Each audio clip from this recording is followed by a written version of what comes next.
വചനമൊഴി March 25.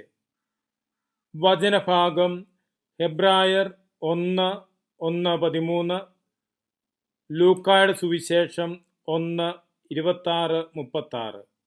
വിശുദ്ധ ലൂക്ക അറിയിച്ച നമ്മുടെ കർത്താവ് ഈശോ മിശിഹായുടെ പരിശുദ്ധ സുവിശേഷം.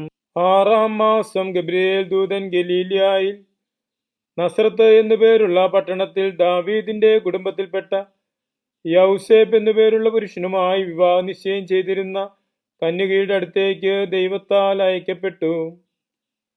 ആ കന്യകയുടെ പേര് മറിയം എന്നായിരുന്നു. ദൂതൻ അവളുടെ അടുത്തു വന്നു പറഞ്ഞു, കൃപ നിറഞ്ഞവളെ സ്വസ്തി, കർത്താവ് നിന്നോടുകൂടെ. ഈ വചനത്തിൽ അവൾ അതീവം അസ്വസ്ഥയായി. ഏതുതരം അഭിവാദനമാണിത് എന്ന് അവൾ ചിന്തിച്ചു കൊണ്ടിരുന്നു. ദൂതൻ അവളോട് പറഞ്ഞു, മറിയമേ, ഭയപ്പെടേണ്ട, എന്തെന്നാൽ നീ ദൈവസന്നിധിയിൽ കൃപ കണ്ടെത്തിയിരിക്കുന്നു. ഇതാ നീ ഗർഭം ധരിച്ചൊരു പുത്രനെ പ്രസവിക്കും. നീ അവനെ ഈശോ എന്ന് പേര് വിളിക്കണം. അവൻ വലിയവനായിരിക്കും, അത്യുന്നതന്റെ പുത്രനെന്ന് വിളിക്കപ്പെടും. അവന്റെ പിതാവായ ദാവീദിന്റെ സിംഹാസനം ദൈവമായ കർത്താവ് അവന് കൊടുക്കും. അവൻ യാക്കോബിന്റെ കുടുംബത്തിന്മേൽ എന്നേക്കും ഭരിക്കും. അവന്റെ രാജ്യത്തിന് അവസാനം ഉണ്ടായിരിക്കുകയില്ല. മറിയമാകട്ടെ ദൂതനോട് ചോദിച്ചു, ഞാൻ പുരുഷനെ അറിയായികയാൽ ഇതെങ്ങനെ സംഭവിക്കും?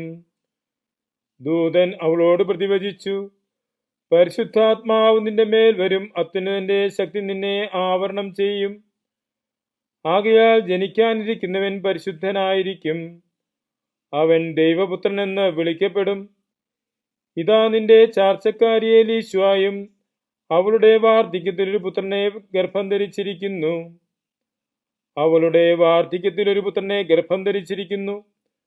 വന്ധ്യ എന്ന് വിളിക്കപ്പെട്ടിരുന്ന അവൾക്ക് ഇത് 6-ാം മാസമാണ്. എന്തെന്നാൽ ദൈവത്തിന് ഒരു കാര്യവും അസാധ്യമല്ല. മറിയം പറഞ്ഞു, ഇതാ കർത്താവിന്റെ ദാസി, നിന്റെ വാക്കുപോലെ എനിക്ക് സംഭവിക്കട്ടെ.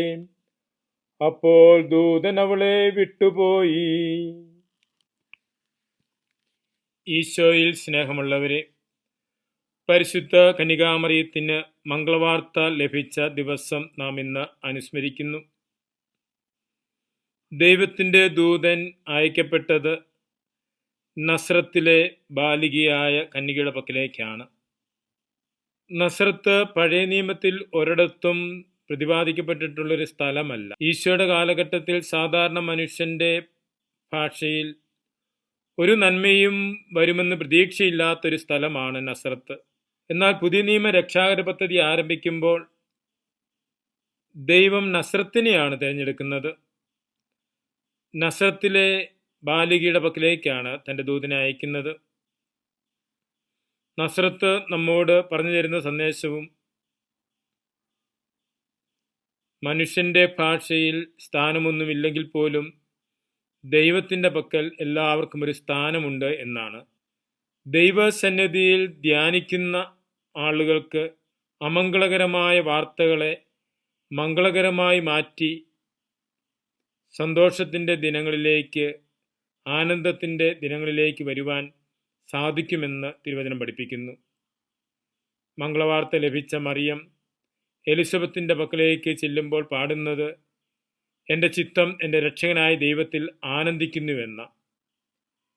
പ്രതികൂല സാഹചര്യങ്ങളെ, പ്രതിബന്ധങ്ങളെ ആനന്ദങ്ങളാക്കി മാറ്റണമെങ്കിൽ ദൈവവചനത്തിൻ്റെ മുൻപിൽ നിരന്തരമായ ധ്യാനം വേണം.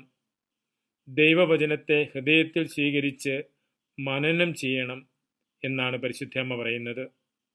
ഈ നോമ്പ് കാലഘട്ടം ദൈവവചനം കൂടുതൽ വായിക്കുന്നതിനും ശ്രവിക്കുന്നതിനും ഹൃദയത്തിൽ സംഗ്രഹിച്ച് മനനം ചെയ്യുന്നതിനുമുള്ള അവസരമായി മാറട്ടെ. മിശിഹ നമ്മെ അനുഗ്രഹിക്കട്ടെ. ആമേൻ.